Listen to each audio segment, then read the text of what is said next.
13 heures sonné, mesdames et messieurs, bonjour et bienvenue dans ce journal. Au sommaire, des cas de paludisme sont de plus en plus enregistrés dans les hôpitaux. Comment en épargner les enfants? Nous en parlerons dans ce journal. Démarrage ce lundi 12 août 2019 des audiences foraines au profit des coopérateurs des CAR et URCAR de Rouen à Gamin. L'objectif principal de ces assises est de restaurer la paix au sein des coopérateurs agricoles. Et puis, 105 migrants supplémentaires ont été secourus par l'océan Viking lundi dans les eaux internationales au large de la Libye.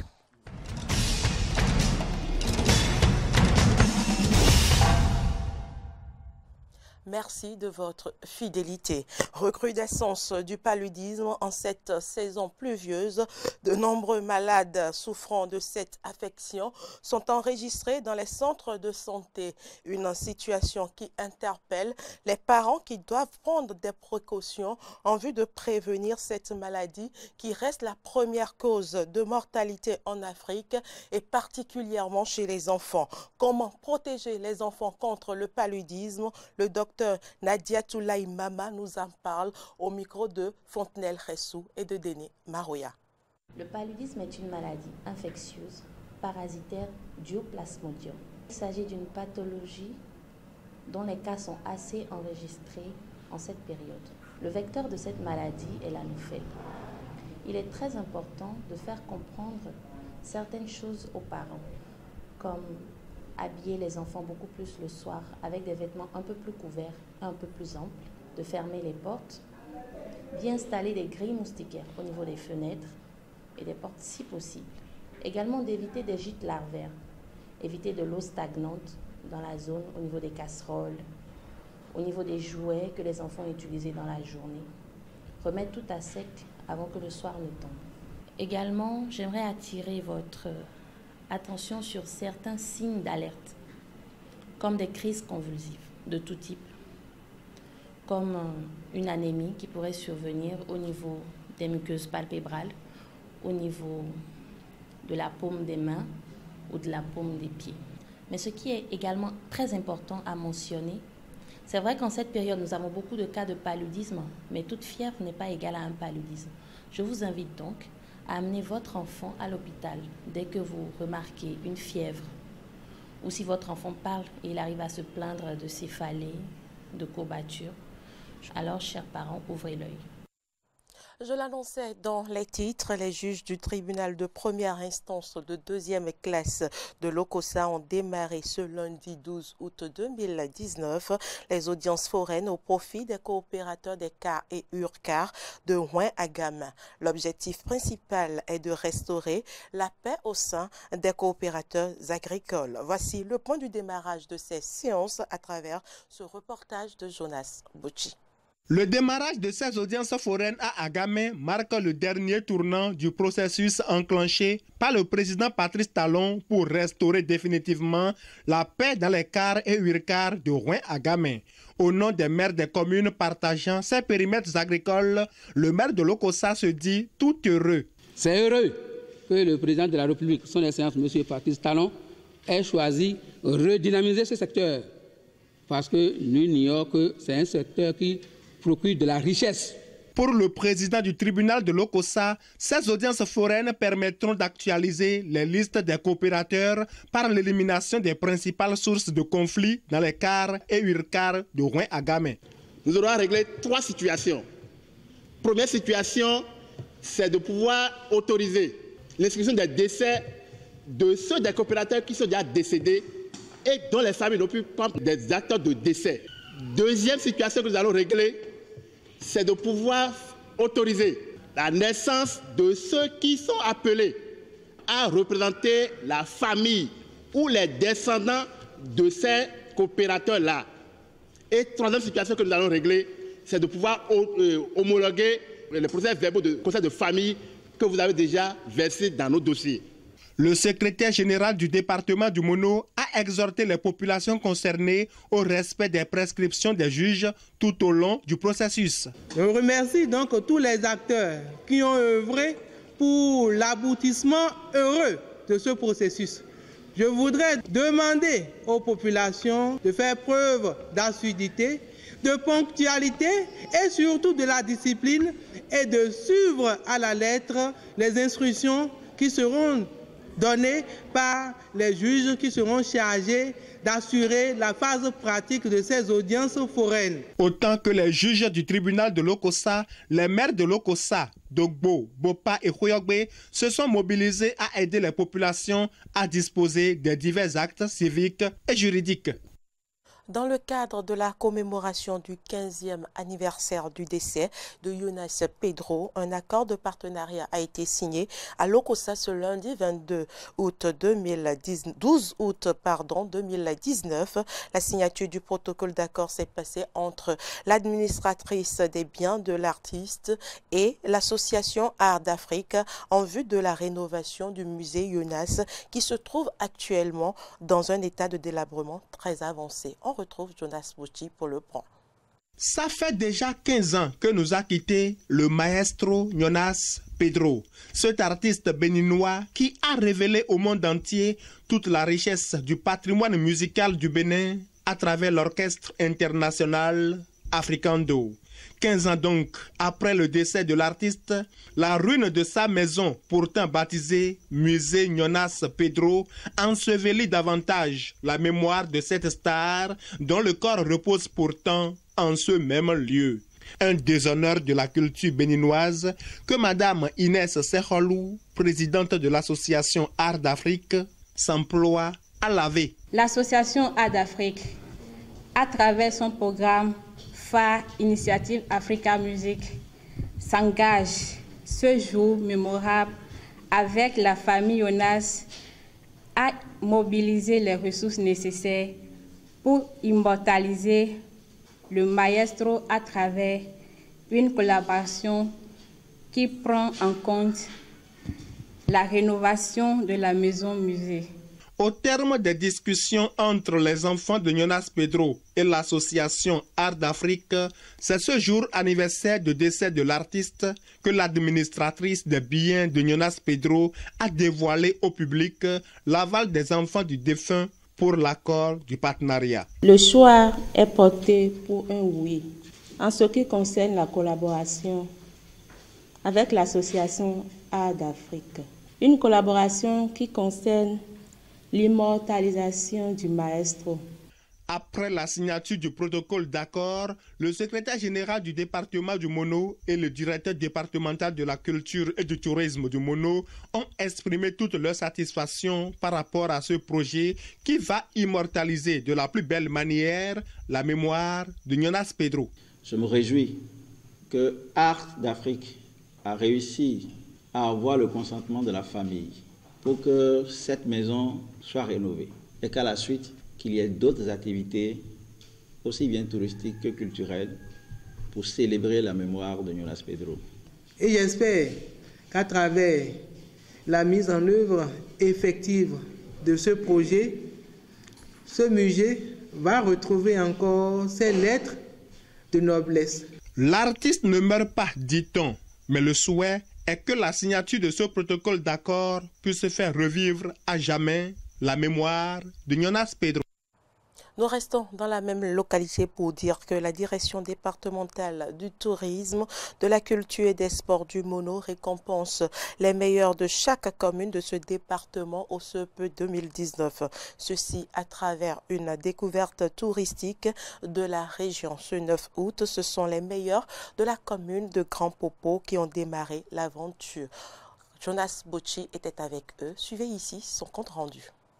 C'est par les écoliers de Grand Popo que démarre cette randonnée touristique à travers le Mono en récompense aux meilleurs du CEP 2019 dans chaque commune de ce département. Jeux, chants et danses entrecoupaient par moments l'attention soutenue qu'exprimaient parfois les regards scintillants de curiosité et de soif de savoir de ces enfants durant les récits des guides touristiques. Ça, c'est l'œuf de tortue lutte. Une tortue lutte peut grandir et atteindre jusqu'à 1,80 m de taille et peut peser jusqu'à 1 tonne de poids. Tenant en main des œufs de tortue marine, ces gamins ont plus que jamais pris conscience de la nécessité de préserver au Bénin ces animaux marins. Ce fut par contre la croix et la bannière durant ce véritable chemin de croix menant à la bouche du roi, un lieu où on s'attendait à voir un roi. À la bouche du roi, tenez-vous tranquille, ici on ne voit aucun roi par ici. C'est juste la traduction impropre de portugais en français. Et ces Portugais-là appelaient ce lieu Bocal del Rio. Bocal del Rio qui veut dire la bouche de la rivière. Maintenant, les Français, une fois venus à Grand Popo, ils ont traduit. Et c'était une traduction impropre, bouche du roi. Encore que le roi ici s'écrit avec R-O-Y. Quand s'impose une pause à la bouche du roi, certains enfants en profitent pour nous dire ce qu'ils ont pu retenir jusque-là. Pour les tortues, nous devons toujours les protéger. Parce que dans les marchés, je vois des gens qui vendent aussi des animaux qui nous interdisent de ne pas vendre. J'ai retenu durant notre trajet que les tortues peuvent vivre de 37 à 300 ans.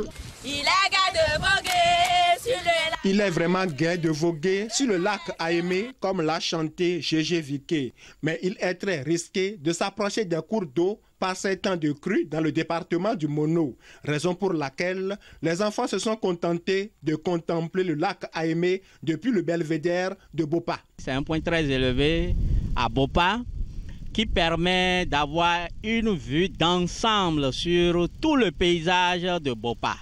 Comme un oiseau dans les grands cieux, il faut marcher, il faut franchir l'espace, car notre temps est précieux. Le temps est vraiment précieux puisqu'il faut se rendre maintenant à Lokossa pour une spéciale conférence administrative départementale avant de boucler ce périple touristique par la compagnie béninoise de textile CBT de Lokossa. Avec eux, nous sommes en train de faire la promotion du tourisme interne, mais en même temps, nous sommes en train de récompenser l'excellence, de faire la promotion de l'excellence à travers ces jeunes-là qui ont brillamment représenté le département en faisant de très belles performances au niveau du certificat d'études primaires 2019. Futurs candidats au CEP dans le département du Mono, préparez-vous car l'année prochaine, c'est votre tour. Merci à vous, Jonas Bocci, pour ces reportages. Alphabet et langue nationale comme éveilleurs des consciences des peuples et des nations. Cas de l'alphabet Gbekon, c'est le thème d'une conférence publique tenue ce week-end à la Bourse du Travail de Cotonou. Frédéric Espoir Oumambou. Nouvel alphabet, une invention de feu Tokbedji Adibé, perpétuée par Wessé Aïk Bedekin. Le faire connaître, le faire adhérer et le vulgariser, c'est ce qui a motivé cette conférence de presse publique, au cours de laquelle les porte-paroles du groupe Gbekon ont exposé une infime partie des nombreuses recherches et étalé la pluralité des bénéfices qui pourraient découler de son adoption. Car, rappelle le coordonnateur Toyon Doudedji Fatina, aucun peuple ne peut se développer avec la langue des autres. Vous comprenez que ce n'est pas avec la langue des autres que nous allons nous développer de façon authentique. Et que ce n'est pas avec la langue des autres que nous allons restaurer notre identité. De ce fait, il est clair que ce déni doit prendre fin. Ce nouvel outil de développement se veut vecteur d'un système éducatif pour avoir des citoyens libres, pleins, finis et épanouis. C'est donc une clé pour l'accomplissement humain qui peut se présenter en quelques lignes comme suit. Dans un monde qui se fait sans eux, ces enfants de ce pays, disais-je, ont mis en place un système éducatif authentique dont les outils formidables de développement vous ont été présentés tout à l'heure et qu'ils ont donc créé. Il y a l'alphabet Gbekon de 33 lettres pour écrire toutes les langues du monde. Il y a une philosophie libératrice de toutes les pires formes d'assujettissement et d'avilissement qui rendaient le peuple noir esclave à vie. Un système éducatif authentique, apte à construire une nouvelle nation intégrant ses propres valeurs, dont les produits soient pleins, finis et épanouis, libérés de toutes les formes d'emprise d'extraversion. Ce système qui comprend le cycle primaire, secondaire et universitaire, qui va contribuer à la formation des citoyens de type nouveau, ayant leur esprit uniquement orienté vers la construction authentique de leurs valeurs nationales. C'est pourquoi le coordonnateur du groupe Gbekun appelle les uns et les autres à son acceptation pour la restauration de l'homme. Ainsi, l'enfant de ce pays se libère de la servitude pour honorer ses aïeux tombés sur les champs des batailles de la libération, valeureux combattants de la liberté et de la restauration de notre identité, l'heure a sonné. Ensemble, levons-nous pour bâtir dans l'unité et l'union l'authentique nation d'un avenir paisible, radieux et prospère. Actualité en dehors du Bénin, l'océan Viking a secouru lundi 105 migrants supplémentaires, en majorité des Soudanais, dans les eaux internationales au large de la Libye. Le navire humanitaire affrété par MSF, Médecins sans frontières, et SOS Méditerranée compte désormais 356 personnes à la recherche d'un port sûr pour débarquer. Le canot bleu en caoutchouc a été repéré dans la journée à environ 40 milles nautiques des côtes libyennes grâce à la veille permanente mise en place sur le pont supérieur du navire affrété par SOS Méditerranée et Médecins sans frontières. À bord se trouvaient 150 hommes et adolescents, en majorité des Soudanais comme lors des 2 précédentes opérations de secours, parmi lesquels 29 mineurs dont 2 enfants d'environ 5 et 12 ans. L'opération de lundi a été plus compliquée que les 2 précédentes. Quand les Zodiacs, des marins sauveteurs sont arrivés à sa hauteur, le canot avait commencé à se dégonfler et plus d'une demi-douzaine de personnes sont tombées à l'eau, mais tous sont sains et saufs.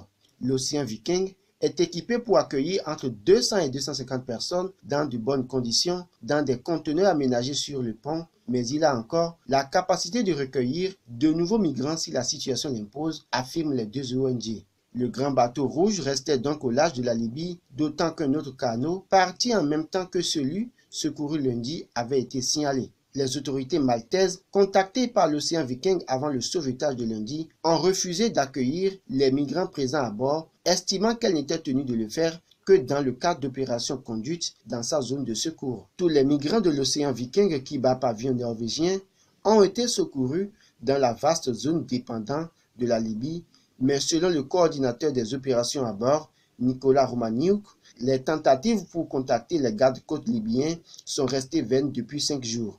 À Rome, le ministre italien de l'Intérieur Matteo Salvini a répété l'interdiction absolue pour ces 2 navires étrangers de pénétrer dans les eaux italiennes, ouvrez les ports de France, d'Espagne ou de Norvège. Il est arrivé par le passé que Tripoli propose un port de débarquement libyen, ce à quoi les ONG se refusent en raison des abus et violences que les migrants risquent d'y retrouver. Une partie des migrants de l'Open Arms ont été secourus dans la zone de Malte et la marine maltaise a proposé de les conduire à la Valette, mais l'ONG a refusé, expliquant redouter des actes désespérés de la part de ceux obligés de rester à bord au moment du transfert. Le fondateur de l'ONG espagnole, Oscar Camp, a cependant dénoncé le refus de Malte comme de l'Italie de laisser l'Open Arms s'abriter près de ses côtes alors que des creux de 2,2 mètres sont prévus pour mercredi après-midi. Un homme a poignardé une femme et essayé de poignarder plusieurs autres personnes dans le centre de Sydney mardi avant d'être neutralisé par des passants et arrêté par la police. La police australienne a arrêté ce mardi un homme qui a poignardé une femme en pleine rue du centre de Sydney et poursuivi plusieurs autres personnes au cri d'Allah Akbar, ont déclaré à l'AFP des témoins de la scène. La police a confirmé l'arrestation de l'assaillant et indiqué que la victime était dans un état stable. Il n'y a pas a priori d'autres victimes à déplorer, a ajouté la police malgré plusieurs tentatives par le même criminel d'empoignarder d'autres. Des images diffusées par des médias australiens montrent l'homme qui saute sur le toit d'une voiture en hurlant Allah Akbar, en brandissant un couteau tout en criant « Abattez-moi ». La police a également indiqué avoir recueilli plusieurs témoignages rapportant l'utilisation de cette expression mais n'avait pas encore déterminé ses motivations avant de qualifier l'agression. À ce stade, il semble que cela ne faisait pas suite à une provocation, mais nous restons l'esprit ouvert tandis que nous avançons dans l'enquête, a commenté Gavin Wood, un porte-parole de la police. Témoin de la scène survenue peu après l'heure du déjeuner, Megan Haley a précisé à l'AFP que l'agresseur d'une vingtaine ou d'une trentaine d'années, muni d'un énorme couteau de cuisine, avait poursuivi d'autres personnes dans le quartier d'affaires de Sydney après avoir poignardé une femme. 5 ou 6 personnes se sont lancées à sa poursuite pour tenter de l'arrêter, a-t-elle ajouté, et ils ont réussi à l'attraper et à le maîtriser. La police a salué le courage des personnes qui l'avaient maîtrisé, soulignant que ces gens étaient des héros. Au moins 184 personnes sont mortes en Inde dans les inondations provoquées par la mousson et environ 1 million de personnes ont été évacuées selon un nouveau bilan lundi des autorités. Les précisions, c'est encore avec Roland Toneikes.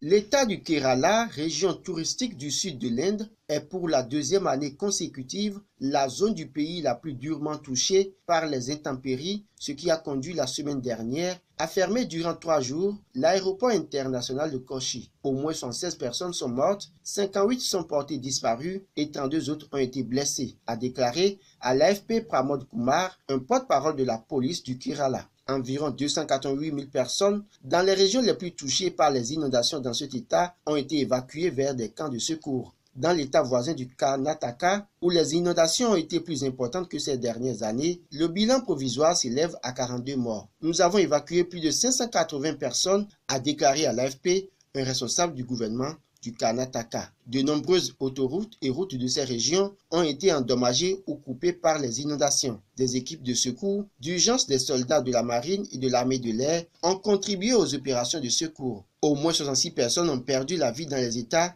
de l'Ouest et des dizaines de milliers d'autres ont été déplacés vers des camps de secours selon les médias indiens. Chaque année, les pluies de mousson sont attendues pour refaire le plein des réserves en eau, mais elles coûtent aussi la vie à des centaines de personnes. L'an dernier, dans le Kerala, 450 personnes avaient trouvé la mort dans les pires inondations depuis près d'un siècle.